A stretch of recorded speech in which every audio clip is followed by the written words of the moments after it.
આમ આદમી પાર્ટીના અને ડેડિયાપાડાના લોકપ્રિય ધારાસભ્ય ચૈતર વસાવાની ફરી એક વખત મુશ્કેલી વધી ગઈ છે, કારણ કે છેલ્લા ઘણા સમયથી આપણે જોઈએ છે કે કોઈને કોઈ વિવાદમાં બબાલ થતી હોય છે અને તેને જેલવાસ ભોગવવો પડતો હોય છે.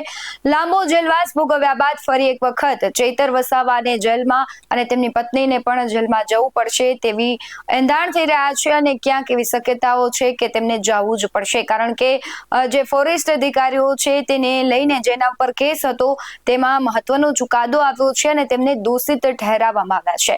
નમસ્કાર, ગુજરાત BS9 TV ન્યૂઝમાં આપની સાથે હું છું ભગવતી વિશાવડિયા. નર્મદા જિલ્લાના ડેડિયાપાડાના વન વિસ્તારમાં વન વિભાગની જે જમીન છે તે સંબંધિત વર્ષો જૂના કેસમાં આજે એટલે કે 23મી જૂને રાજપીપળા સેશન્સ કોર્ટે એક મહત્વનો ચુકાદો આપ્યો છે.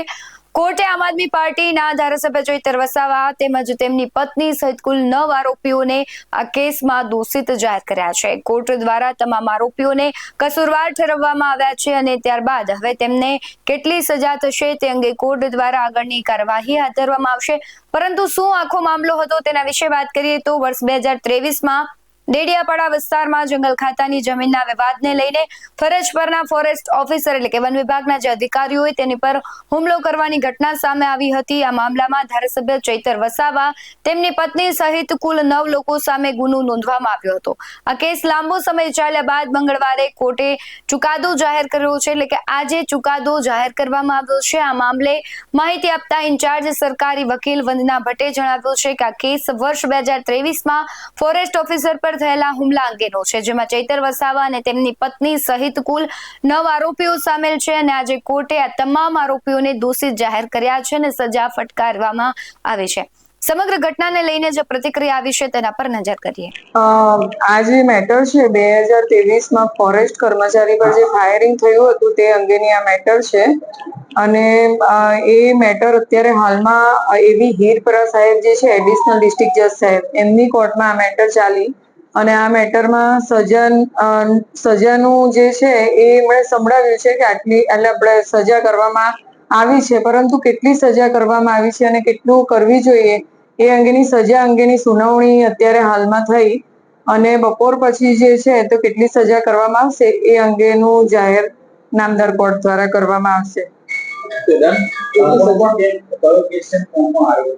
હા, આ ફાયરિંગ અંગેનો કેસ હતો 2023નો અને એમાં ટોટલ 9 આરોપી છે. ટોટલ 9 આરોપી છે. નામ નથી. જે પ્રોબેશન સ્વીકાર્યું હતું એ પ્રોબેશન પત્યું અને પછી તરતથી પાછા ગુનાઓ ચાલુ છે એવું છે, એટલે એની રજૂઆત જે છે તે સ્પેશિયલ પીટી કરશે અને એના અનુસંધાને જે સજાનું એ છે એ નક્કી કરશે.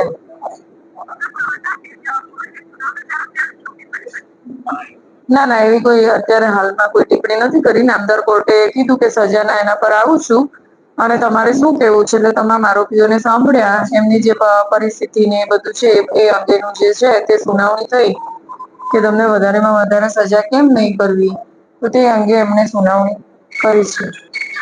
જો કાનૂની જોગવાઈ અંગે વાત કરીએ તો આ કેસમાં જે કલમો હેઠળ ગુનો નોંધાયો છે તેમાં મહત્તમ 10 વર્ષ સુધીની સખત કેદની સજા જોગવાઈ છે. હાલમાં નામદાર કોર્ટ સમક્ષ સજાના પ્રમાણ અંગે બંને પક્ષોની દલીલો અને સુનાવણી ચાલી રહી છે.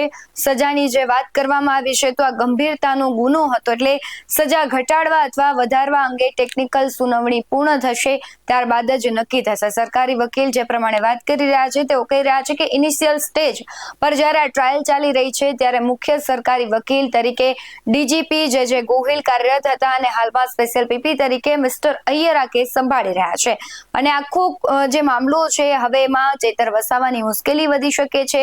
જો તેને સજા મળે છે તો રાજકીય કાવા દાવા અને ક્યાંક ને ક્યાંક આખું આદિવાસી બેલ્ટમાં જે વર્ચસ્વ છે તેમનું તે 2027ની ચૂંટણી પહેલા જો તે જેલમાં જતા રહે છે તો એ ક્યાંક પક્ષને અને પોતાને વ્યક્તિગત રીતે પણ મોટો ફટકો પડી શકે છે. પરંતુ જોવાનું એ રહેશે કે કેટલી સજા થાય છે અને સજા બાદ જ્યારે તે જામીન અરજી મૂકે છે, જો ફગાવાઈ જાય છે તો તેને જેલમાં વધારે રહેવું પડશે અને જો જામીન અરજી છે પાસ થઈ જાય છે તો તે બહાર આવી શકે છે. પરંતુ 2027ની ચૂંટણી પહેલા ચૈતર વસાવાની મુશ્કેલી ખૂબ વધી છે. તેમના પત્નીને પણ જેલમાં જવું પડશે, એટલે તેમના માટે અને તેમના પરિવાર માટે ખૂબ મુશ્કેલી ભરી પરિસ્થિતિનું નિર્માણ થવાનું છે. સાથે જ આમ આદમી પાર્ટીને પણ મોટો ફટકો પડી શકે છે, કારણ કે આમ આદમી પાર્ટીના જે કહેવાય છે કે ફાયર બ્રાન્ડ અને આદિવાસીઓમાં તેમનું વર્ચસ્વ ખૂબ વધારે હોવાથી ચૈતર વસાવાને લીધે આમ આદમી પાર્ટીને ખૂબ મોટો ફાયદો થતો હોય છે. પરંતુ હવે જોવાનું રહેશે કે ચૈતર વસાવાને કેટલી સજા મળે છે, તેમના પત્નીને પણ સાથે જવું પડે છે, તો તેનો રાજકીય જે ફટકો છે તે પાર્ટીને કેટલું લાગે છે, વ્યક્તિગત તેને કેટલું નુકસાન થાય છે. તમારું શું માનવું છે કમેન્ટમાં જરૂરથી જણાવજો. બાકી આવા જ વધુ અહેવાલો સાથે ફરી મળતા રહીશું. તમે અમારી યુટ્યુબ ચેનલને સબસ્ક્રાઇબ કરવાનું અને ફેસબુક અને ઇન્સ્ટાગ્રામ પર ફોલો કરવાનું ભૂલશો નહીં. બાકી અવનવી અપડેટ્સ મેળવવા માટે જોતા રહો BS9 ટીવી ન્યૂઝ. નમસ્કાર.